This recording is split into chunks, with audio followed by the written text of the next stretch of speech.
Unmasking the Nightmare, Lucy Letby's Shocking Crimes. They told me that there had been a lot more deaths and that I'd been linked to somebody that was there for a lot of them. Did you have any concerns that there was a rise in the mortality rate? Yes. Okay, so tell me about that. What concerns did you have? I think we'd all just noticed as a team in general, the nursing staff, that this was a rise compared to previous years. Welcome back to The Middle Ground, a platform when we delve into the most gripping and controversial subjects. Today, we confront a chilling tale that has shaken the world, the case of Lucy Letby, the nurse convicted of murdering 7 babies and attempting to kill 6 others. She wants the attention of the doctor, and he gives it to her. Lucy Letby, once a neonatal nurse at the Countess of Chester Hospital in England, shocked the nation with her heinous acts. The narrative unfolds with the neonatal intensive care unit, where fragile premature infants were meant to be nurtured. I interacted with her like I did with the other nurses. She seemed keen. She was fairly conscientious. She was quiet. Over a span of just 13 months, Letby tragically ended the lives of 7 infants and attempted to take the lives of 6 more. These innocent lives were cut short as she injected air or administered drugs to halt their fragile hearts. Lucy Letby's job was to care for babies who were born prematurely in a hospital in the UK. Babies, of course, are defenseless. They can do nothing for themselves, and they certainly cannot protect themselves. Her sinister spree was eventually unmasked when a vigilante colleague raised suspicion about a series of infant deaths under Letby's watch. A harrowing investigation followed, leading to her arrest and subsequent conviction. She received 14 life orders, a sentence ensuring she will never be free from prison again. I speak on behalf of the entire prosecution team when I say that all of their babies will forever be in our hearts. I would like to thank all of the families in this case for their exceptional resilience and strength throughout this entire investigation. The issue with this is, if you can, watch the Panorama documentary on this, where they show that not only was it raised once by a consultant in the hospital, it was raised multiple times by multiple consultants, and they were told by senior management to stop, to leave it, and even to apologize to Lucy Letby. This just goes to show the blatant disregard for any care or consideration for the families or the children. All they cared about was making sure that no one dare hear about any potential risk or danger to the children under their supervision. They were more concerned about making sure that everything ran as the status quo. And it was just shocking to see how many times these consultants attempted to raise the issue, and the fact that they were then even forced to apologize to Lucy Letby. There was a deep malevolence bordering on sadism in your actions. During the course of this trial, you have coldly denied any responsibility for your wrongdoing and sought to attribute some fault to others. You have no remorse. There are no mitigating factors. The question that echoes through our minds, however, is how could someone commit such unspeakable acts? What motives could possibly drive a nurse, someone who's supposed to care for people, to commit such atrocity? It was screaming. It was screaming, and I was like, what's the matter with them? Legally, we can't identify the families in this case, but their stories are distressing. These are the parents of twin boys born prematurely in 2015. Their mum was taking milk to them when she heard one of her sons crying loudly. He had blood round his mouth, and Lucy was there. Well, it looks like the answers aren't that simple. One theory suggests that Letby might have been grappling with severe mental illness, possibly a personality disorder or a psychosis that distorted her sense of right and wrong. Another angle revolves around her possible thirst for power and her desire for control over lives that she might have found intoxicating.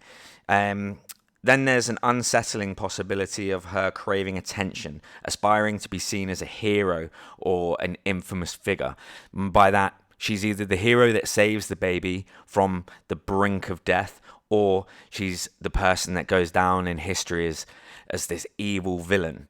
She was the beneficiary of this confirmation bias. People just could not rationalise how a nurse would be living with that extent of betrayal of the confidence that was placed in her, perverting her skills, weaponising the tools that she used. It's hard to understand why someone who's given the trust and also been trained to care for vulnerable patients would abuse that trust, would abuse all the responsibility of having vulnerable patients dependent on you and actually try to harm them. I can't begin to imagine why someone would do that, what motives they'd have for doing that. I personally struggle to believe in the attention issue or wanting to be seen as a hero or infamous figure. The reason I say that is because when it came to sentencing and when it came to parts of her trial, she was allowed to not even attend, therefore escaping some would say escaping some of the punishment that she deserves to face. I mean, she wasn't willing to sit there, and be looked in the eyes by the grieving parents of these babies. She wasn't there to be seen and made to be ashamed of her actions. She was allowed to just forego the whole thing completely and not even attend, which is wild to me. I just don't see how a person of this nature, someone who's clearly so criminal, so evil, would be allowed to not even have to face their victims. And the victims are the parents, not just the babies. Obviously, the parents now suffer with this for the rest of their lives. And so if she wanted attention, how can they possibly say that, she wanted attention? Because otherwise she would have been in the courtroom, in front of the cameras, in front of the reporters, doing something to garner that attention. How would you describe the crimes of Lucy Letby? Horrible, horrific and evil. They are the worst crimes that I've had the displeasure of investigating in 28 and sometime years service. There is no explanation or reason as to why. It's only now when you get to an outcome, that you set back and allow yourself to reflect, and you come to terms with the fact that you've witnessed evil. My opinion would be that ultimately she craved the power. She enjoyed having something so fragile. The way I look at it is it's like that kid who, when they find a baby bird, just holds it ever so slightly too tight. They want to make sure that they know that they could crush that bird at any moment. And the problem with that sort of mentality, when it comes down to it, if you get to a point where you think you're going to get away with it, you're going to crush that bird. That kid is going to crush that bird. And I think that's exactly what Lucy Letby has done. She is honestly abhorrent. She's one of the worst serial killers, particularly in British history. And the amazing thing is she's still got friends that stand by her, friends that say she could never have done it. But, in all these abstract deaths, in all of these instances, there's been proven that Letby was the only one that was there on all of the occasions. And when they've gone back to do post-mortems, which weren't done at the time, not to the extent that they should have been done, and they weren't monitored by senior consultants or senior doctors, now we're seeing the results come back slightly differently from the original time. We're seeing that air and other drugs were, like insulin, for example, is one. One of the kids, at least one, was killed with insulin, which will shut a baby's body down. We're talking about brand new babies, days old, not toddlers, not children, babies, days old, and normally premature. I mean, no explanation can fully rationalize her crimes anyway. Letby's actions are marked by horror, senselessness, and leaving everyone grappling with the unanswerable question as to why, particularly as she wasn't forced to face her accusers or face her victims. So we may never know. I mean, the trauma caused by Lucy Letby's actions reverberates across the families of her victims. Parents who once held dreams for their infants are now consumed by grief. One mother described living in a perpetual nightmare since her loss, feeling like an essential part of her had been forever taken. Another parent expressed feelings of being broken and empty, grappling with unimaginable agony and disbelief. This also speaks to the fact that Lucy Letby befriended some of these parents. She was there day in, day out, while these children, normally premature, as I mentioned, were there being cared for by their parents every single day. And so she built friendships, or at least, rapport with these people, and she still had the audacity to go ahead and murder their children. Yes? Yeah, thank you. Yeah, not a problem. Yeah.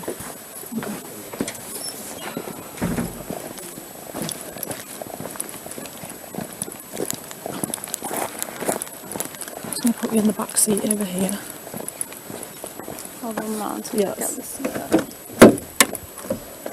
Okay, just take a seat in there for me, Lucy. I'll move that seat forward a bit. Shortly. Yeah, I've just had knee surgery. Oh, right, okay. These families bear an indescribable burden of pain. Their suffering serves as a poignant reminder of the incomprehensible cruelty one human can inflict upon so many others. So, what do?